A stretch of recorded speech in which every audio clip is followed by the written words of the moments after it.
The defense force is off the shore of an island watching as a battle unfolds. When one of the crew members asks the captain if it is alright for them to not get involved or provide support for the people on the island, the captain reminds him that they are nameless side characters, so the second they get too close to the action, they will be killed. They are met with an army of ants and now have to fight one-on-one battles. Unfortunately, these guys have never had a fight where they didn't gang up on their opponent. Stop now that they must have fair fights. Their lack of skill is apparent. The swordsman gets bodied by one ant, while the mage squad completely fails to do any damage. With their flame spells, they came with intentions of jumping the ants but got their asses jumped instead. The last one standing has lost the will to fight. The leader of the team is laid out on the ground slowly bleeding to death and has no one to blame except himself for losing the battle. But before he can lose consciousness and become ant food, the ant on top of him gets knocked off by a new hunter who knows what he is doing. This skilled hunter wastes no time and immediately pops and revives the whole squad to save him from dying.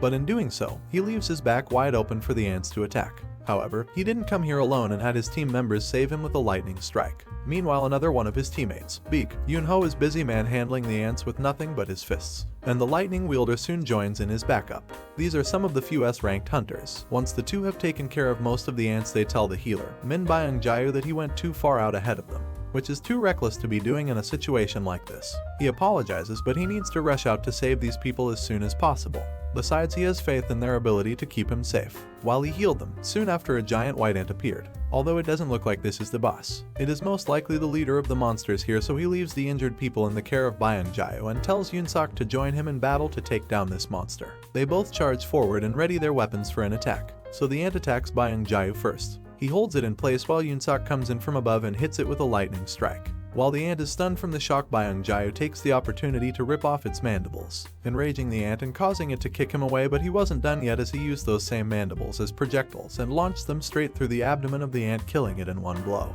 However, they are far from done, since several more of those ants emerge from the forest, and Byung-jae was starting to get excited by the battle. He powers up and begins emitting purple energy while Yoon-sok does the same and releases a torrent of consecutive lightning strikes at the incoming hordes. But while this is going on the other side of the city, another S-ranked hunter is leading a team of side characters to stop the advancement of the ants. Once the average hunter signals that everyone is ready, Choi Jong-in unleashes a powerful fire blast that instantly roasts all the smaller ants. But the larger ones manage to make it through, so the cannon fodder must now engage in battle to hold them off. More than a decade ago, a portal that connects this world to many others opened to various kinds of monsters, and magical beasts began to invade. They soon realized that they were unable to do any damage with the weaponry they had. They would have been at the mercy of the invaders if not for one thing. Humans began to awaken special abilities. These people were called hunters. They are classified from S, A, B, C, D, and E ranks, where we see all the impressive hunters down to this loser in E rank. But once an ability is awakened, it can no longer be developed. 3 years have passed and we see a construction site, which has now become a dungeon raid site. A man grabs some breakfast before he heads in. One of his friends calls out to him as he eats, and he's surprised to see him there since he heard that Park quit being a hunter. That was true, but then he got backhanded by the economy after his wife got pregnant a second time. So he needs to earn a lot of money quickly, and a dungeon raid would be perfect for it. They continue to catch up as we see our protagonist Sung Jin-Woo, the same loser that was at the bottom of the rankings. He greets everyone nervously as he enters, so Park asks why everyone seems to know who he is, wondering if he is some kind of really strong hunter, but it's the opposite. Jin-Woo is regarded as the single weakest hunter that has ever existed. He even managed to get himself injured and hospitalized in an E-rank dungeon, so much so that they might as well create a new F rank just for him. So if his widely known weak status has become somewhat of a good sign whenever he is called in a dungeon raid, it means it is probably going to be an easy one. Jin-Woo heard every word they just said about him, but it's not like they are wrong since he is just that weak. He gets called out by a woman called Lee Joo-hee. It seems Jin-Woo knows her from a previous mission they had gone on together. But greetings aside, she is more worried about his newest set of injuries and asks him what could have happened this time. They sit down and Jin-Woo explains the embarrassing fact that he got injured in the lowest rank of the dungeons. The team didn't have a healer on hand because they thought it would be way too easy for any self-respecting hunter to ever get themselves injured, but they hadn't accounted for Jin-Woo's existence. Joo-hee gets mad on his behalf, but Jin-Woo already knows that it wasn't their fault. It was his own for being so weak in the first place. The time to enter the dungeon has arrived and they are all about to enter the dungeon. So this man called Song Kai-il suggests that he be out in the position of party leader for this expedition. No one is opposed to the idea, so he leads them all in, and before Jin-Woo enters he gets a friendly reminder to stick as close to the group as possible to not get hurt again. Jin-Woo's only weapon is a small knife with very little magic power, and this is all of his meager earnings can afford him the way of equipment, but he swears he will do his best regardless. Elsewhere, the president of a company, Hunters Association is talking with his assistant. The demands from the public are as contradictory as ever. They demand that he find a way to stop the dungeon breaks but also want the items that are acquired from the dungeons. However, it is not like he is in a position to complain about their requests since he makes his money by selling the items obtained from the dungeon. The crystals harvested from the corpses of magic beasts can be sold for money, but the process of gathering them is bloody. Luckily, Jin-Woo has managed to get one on his own for the first time. However, in his celebration over the money he will get after he sells this gem, he leaves himself wide open and has to be brought back to reality by a call from Juhi warning him of an incoming attack. Jin-Woo manages to raise his knife in time to defend himself from the goblin strike, but his knife merely breaks in the process. He barely manages to dodge the go follow-up strikes, but as he tries to defend with his knife again, the cheap thing shatters and he ends up getting himself stabbed in the stomach. Juhi wants to go help him. Mr. Park tells him to stay back while he handles it, even though he hasn't gone on a mission in a long time. He still has it in him as he slashes the goblin to death in one strike. Jin-Woo pulls the sword out of his stomach, which is not something a doctor would recommend.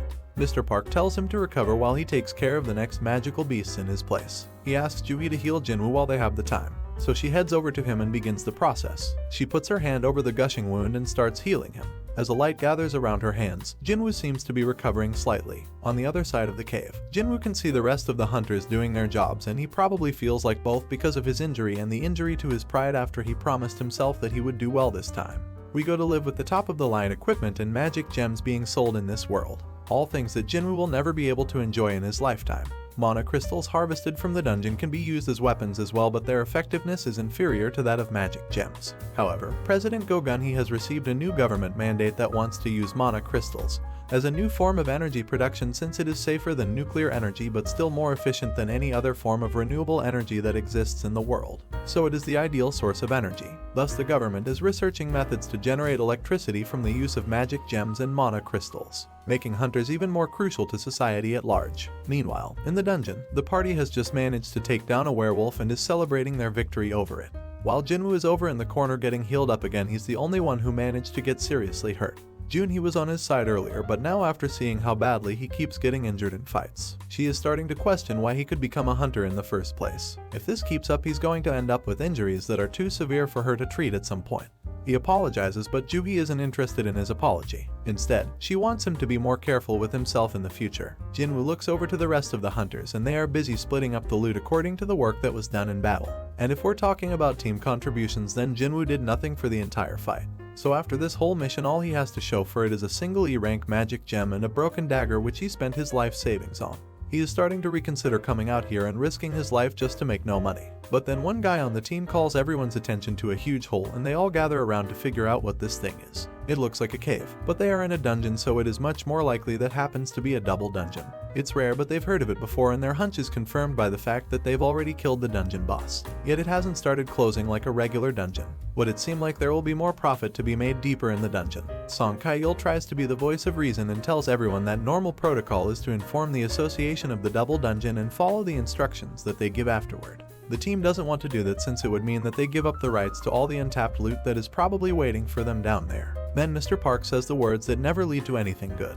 It's just an F-rank dungeon. What's the worst that could happen when his wife and child get brought up, and how he needs to make more money and get back to them?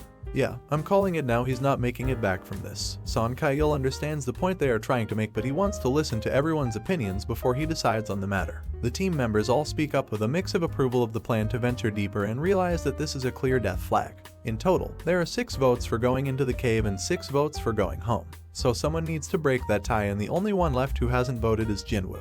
The decision is left up to him, and while he is well aware that a D-ranked dungeon is insanely dangerous for him to be in, with his father missing, he is the only one in his family that can earn any money, and he's already got a ton of financial burdens. His mother is in the hospital, and his sister still has to go to college, so he can't stay broke forever. After he decides to go into the dungeon, we cut away to a lab where people are getting tested for their magical powers. And outside in the waiting room, associations are waiting ready to sign on any promising new hunters. This S-ranked hunter Choi Jong-in has told his people that regardless of age or gender, if there is a talented individual available to be recruited, then recruit them. Back in the dungeon, the party has been walking for 40 minutes. Now, with no success in finding anything of value, the portal to a dungeon closes after an hour since the dungeon boss was defeated, which means they only have another 20 minutes before they run out of time altogether. Jin-Woo apologizes to Juhi for deciding to come down here when he knows she wants to go back. But she isn't even mad about having to come down here. What she's mad about is that Jin-Woo is still being such a reckless idiot with his body. Bai decided to come down into such a dangerous unexplored dungeon even though he was getting injured so badly earlier that Goblin's stab could have been the end of him if she weren't around to heal him. He realizes that now, so he gives it some serious thought.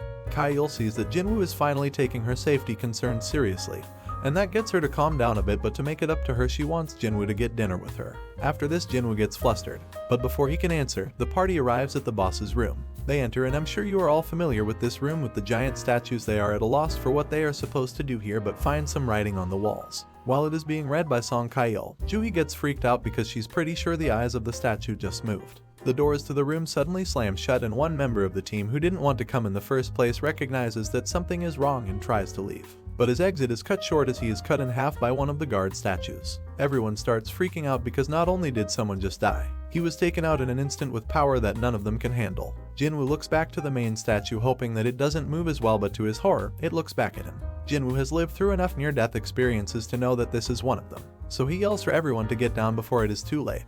The giant statue unleashes a death ray that Jin-Woo would just barely manage to evade along with Juhi. But many others aren't so lucky and end up charred, yet even if he got lucky this time, Jin-Woo is sure that he will be killed sooner or later. This is the end of episode 1. For more anime recap, click here to subscribe and watch more. Thanks for watching.